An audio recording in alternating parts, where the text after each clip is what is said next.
आगे का एजेंडा देख रहे हैं आप जानते हैं कि कर्नल सोफिया कुरैशी को लेकर मध्य प्रदेश के मंत्री विजय शाह की वो आपत्तिजनक टिप्पणी, जिसके बाद देश भर में गुस्सा और सवाल ये पूछा जा रहा है कि आखिर मध्य प्रदेश सरकार मंत्री विजय शाह के खिलाफ एक्शन क्यों नहीं ले रही है। मामला अदालत भी पहुंचा हुआ है। माननीय कोर्ट अपना फैसला इस मामले में देगी, लेकिन एक जिम्मेदार मीडिया नेटवर्क होने के नाते जो मोहन यादव सरकार है उससे लगातार एबीपी न्यूज सवाल पूछ रहा है कि आखिर देश की बहादुर बेटी के खिलाफ बदजुबानी करने वाले, बेशरम बयान देने वाले और कुंठित सोच से भरे मंत्री कुंवर विजय शाह के खिलाफ कार्रवाई कब होगी, उनका इस्तीफा कब होगा, मोहन सरकार आखिर किस मुहूर्त का इंतजार कर रही है। इस बीच आपको इस मामले से जुड़ा आज का एक बड़ा अपडेट देते हैं। कर्नल सोफिया कुरैशी पर दिए बयान को लेकर आज सुप्रीम कोर्ट में सुनवाई होगी। दरअसल हाईकोर्ट के आदेश के बाद मध्य प्रदेश पुलिस को मंत्री विजय शाह के खिलाफ एफआईआर दर्ज करनी पड़ी, लेकिन बेशर्मी देखिए, इस्तीफा देने की बजाय विजय शाह कुर्सी बचाने के लिए सुप्रीम कोर्ट दौड़ गए। कल मामला सुप्रीम कोर्ट में आया, तब विजय शाह को सुप्रीम कोर्ट ने जमकर फटकार लगाई। दरअसल विजय शाह ने कोर्ट में दलील दी थी कि यह ऐसा मामला नहीं है जिसमें उन पर कठोर कार्रवाई हो। उन्होंने कहा कि मेरे बयान को तोड़ मरोड़ कर पेश किया गया। यह भी कहा कि मैंने तो माफी मांग ली है।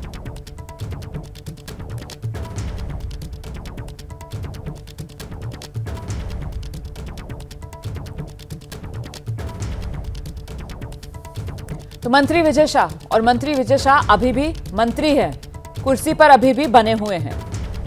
खुद में तो मंत्री विजय शाह में इतनी शर्म है नहीं कि वो अपने पद से इस्तीफा दे दें, लेकिन आप बेशर्मी और ढिठाई अब मध्य प्रदेश सरकार की देखिए, मध्य प्रदेश के मुख्यमंत्री मोहन यादव की देखिए कि देश जिस बात को लेकर आक्रोशित है, देश जिस एक्शन की मांग कर रहा है और उम्मीद कर रहा था कि शायद मोहन यादव जो है वो इतनी शर्म करेंगे कि अपने उस बेशरम मंत्री को जो खुद इस्तीफा नहीं दे रहा उसे अपने मंत्रिमंडल से बाहर का रास्ता दिखाएंगे, तो मोहन यादव भी कुछ नहीं कर रहे। सुप्रीम कोर्ट विजय शाह के बयान को लेकर फटकार लगा चुकी है, फिर भी मध्य प्रदेश की मोहन सरकार मौन।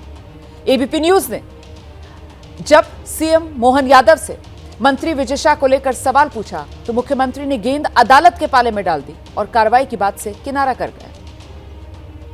क्या मंत्री विजय शाह का इस्तीफा होगा इस बारे में?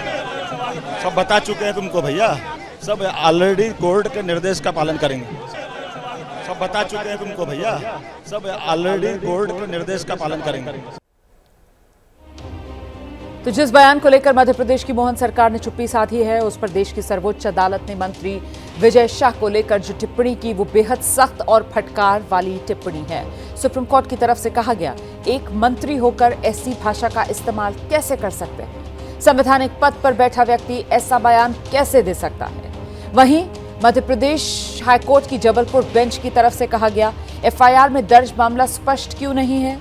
एफआईआर में अभियुक्त पर आरोप साफ क्यों नहीं है? सुप्रीम कोर्ट ही नहीं, मध्य प्रदेश हाईकोर्ट ने मंत्री के बयान पर स्वतः संज्ञान लिया था और इस टिप्पणी को लेकर उन पर एफआईआर दर्ज करने के आदेश दिए थे। अगर कोई ऐसा व्यक्ति होता जिसमें जरा भी शर्म होती तो वो खुद अब तक अपनी कुर्सी छोड़ चुका होता। अगर कोई ऐसा व्यक्ति होता जिसमें रत्ती भर भी नैतिकता होती तो वो व्यक्ति अब तक कुर्सी छोड़ चुका होता।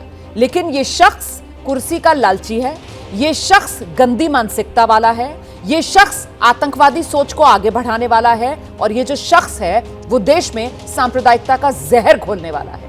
इसे लगता है कि ये कुर्सी पर जो पहुंचता है लोगों के वोट हासिल करके, वो सिर्फ इसी तरीके से हिंदू मुसलमान की राजनीति करके। इसीलिए तो बेशर्मी देखिए इस शख्स की कि इसको लग रहा है कि इसका जो वोट बैंक है, जो इसको वोट देते हैं, वो इसीलिए देते हैं क्योंकि ये इस तरीके से हिंदू और मुसलमानों के बीच जहर फैलाने का काम करता है। इस वजह से इस शख्स ने एक कर्नल जो महिला आर्मी की वर्दी पहने हुए थी, जो सेना की बेटी है, जो भारत की बेटी है, उसका अपमान करने में 1 मिनट नहीं लगाया और कर्नल सोफिया कुरैशी को इस शख्स ने आतंकवादियों की बहन करार दे दिया।